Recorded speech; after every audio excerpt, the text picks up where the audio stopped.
Buenas noches, doctor Bedoya. Mi nombre es Walter Giraldo, estudiante de la maestría de Derecho Procesal Penal y Teoría del Delito de la Universidad Autónoma Latinoamericana. Valga aclarar que el presente ejercicio se hace en virtud del curso denominado Presentación y Preparación de Discursos Orales a la luz del recurso de casación. En el caso que nos fue propuesto para estudio y en el cual debíamos identificar sendas causales de casación, el grupo con el cual yo trabajé identificamos dos causales de casación específicamente, las cuales fueron incorporadas en el cuerpo de la demanda que ya se le puso de presente a usted, doctor Bedoya, y que ahora pretendo también presentar de manera rápida y concreta. Le decía entonces que advertimos dos causales para acudir en casación. Una de ellas por violación indirecta de la ley sustancial por error de hecho, y la otra de ellas violación de la ley sustancial por error de derecho. La violación indirecta de la ley sustancial por error de derecho en su modalidad de falso juicio de raciocinio, y la violación indirecta de la ley sustancial por error de derecho en su modalidad de falso juicio de legalidad. Entonces, entrando en materia, ¿por qué se consideró que en el caso de la señora Eva se incurrió en un error de hecho, por falso raciocinio?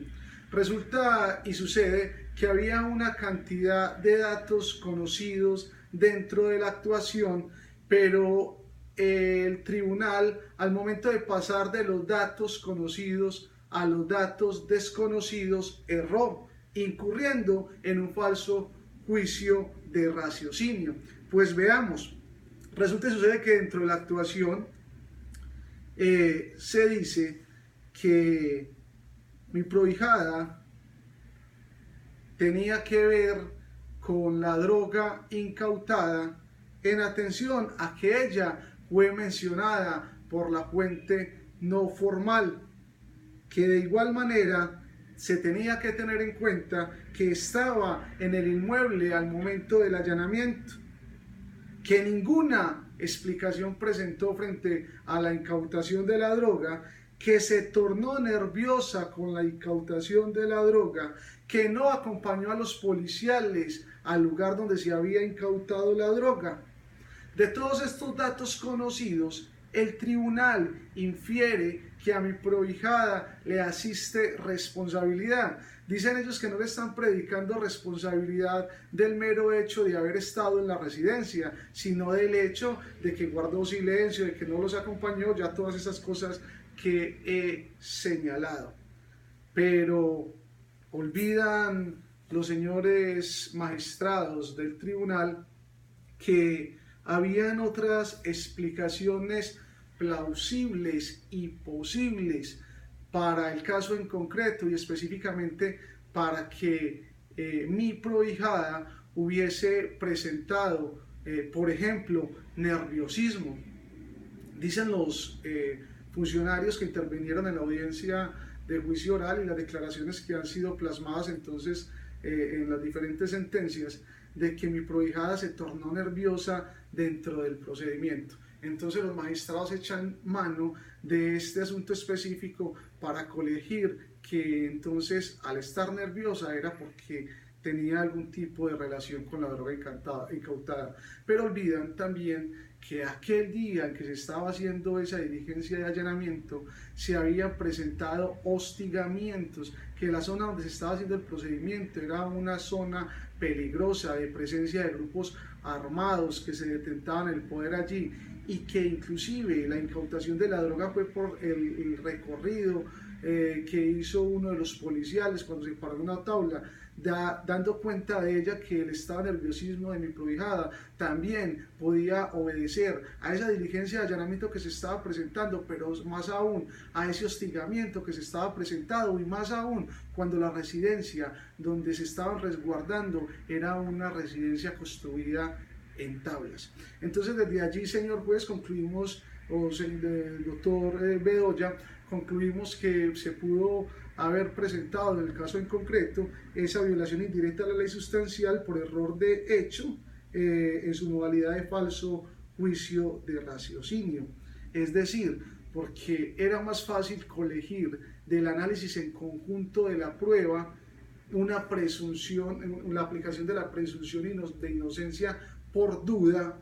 que una responsabilidad para emitir una sentencia condenatoria, como lo hicieron los magistrados del tribunal. La trascendencia entonces de este error, para ir cerrando la argumentación frente a este cargo específico, la trascendencia de este error es cual, que si los magistrados hubiesen valorado la prueba conjuntamente, no con apreciaciones subjetivas y desconociendo la sana crítica, desconociendo las reglas de la experiencia y sobre todo desconociendo la valoración en conjunto de la prueba, pues el resultado hubiese sido otro y no hubiese sido otro diferente a la absolución que ahora este apoderado solicita de ustedes, señores magistrados, señor Bedoya, que es quien está haciendo las veces de magistrado el día de hoy. Ahora bien, indicaba que habíamos advertido entonces dos errores, por lo menos para cumplir con la finalidad de este trabajo, y el otro de los errores es la violación indirecta de la ley sustancial por error de derecho, por falso juicio de legalidad. Y decimos que hubo falso juicio de legalidad dentro de la presente actuación porque se valoraron elementos materiales probatorios que posteriormente en la etapa de juicio se convirtieron en prueba, obtenidos con violación al debido proceso, con violación a garantías fundamentales. Pues se recordará que para la realización de la diligencia de allanamiento en la que resultó capturada la señora Eva, se realizó con fundamento en una llamada anónima que le atribuía responsabilidad al señor Nelson de tener guardado en una residencia armamentos, radios de comunicación y estupefaciente.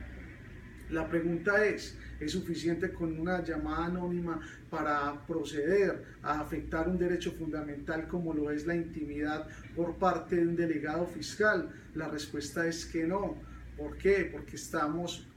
valga recordarlo, ante la afectación de derechos fundamentales, por lo tanto se tiene que ser muy cuidadoso. Y es así que el legislador ha tenido en cuenta el valor de un derecho fundamental como lo es el de la intimidad y ha arreglado en el Código de Procedimiento Penal, en su artículo 219, 220 y siguientes, todo lo concerniente a una expedición de orden de registro de allanamiento y asimismo a su materialización.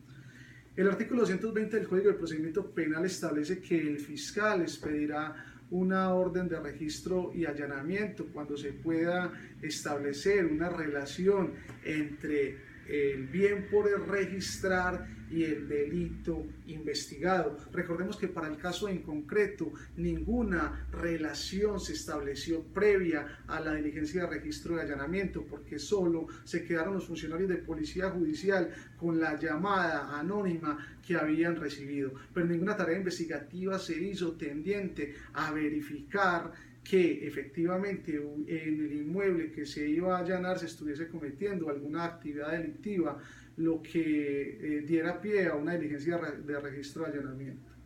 Entonces, así las cosas, si no existía esa verosimilitud que exige la norma, sí, esa aproximación al grado de certeza de que en esa residencia se estaba cometiendo una actividad lícita y aún así sin tener esos elementos se ingresa en ella, ese ingreso es ilegal, señor Bedoya, y por eso estamos predicando que en razón de ello se case esta sentencia, porque no se puede validar la obtención de una evidencia obtenida ilícitamente condenando a una persona. Pues muy claro, el artículo 23 del Código de Procedimiento Penal establece esa regla de exclusión cuando la evidencia se ha obtenido con violación de garantías fundamentales, pero a su turno también el artículo 232 del Código de Procedimiento Penal establece que la expedición de una orden de registro de allanamiento sin el lleno de los requisitos legales conlleva a la ilegalidad del procedimiento y por ende a la exclusión de los elementos materiales probatorios. Pero aún con estas sanciones que trae la normatividad dentro del proceso en concreto al que estamos haciendo alusión, se valoró prueba obtenida ilícitamente, pues la trascendencia de este cargo radica en la siguiente fundamentación. Si se hubiese declarado ilegal este procedimiento de registro de allanamiento por no cumplir con los requisitos de ley, pues la consecuencia natural y directa hubiese sido también haber declarado la exclusión de estos elementos materiales probatorios y en esa medida ni siquiera se hubiera iniciado el juicio oral que en últimas tiene hoy condenada a mi prohijada a una pena privativa de la libertad. Por esas razones expuestas rápidamente y obviamente haciendo alusión a lo ya plasmado e incorporado dentro del cuerpo de la demanda presentada, le solicito que se case la sentencia, objeto de recurso de casación. Tanto por haber incurrido en esa violación indirecta de la ley sustancial por error de hecho, pero también por esa violación indirecta de la ley sustancial por error de derecho. No siendo más, muchas gracias. Considere, doctor, que es primer acercamiento con el recurso de casación, el cual a partir de la presentación que usted nos ha hecho, créame que es una nueva oportunidad para caminar también por estos senderos. Muchas gracias.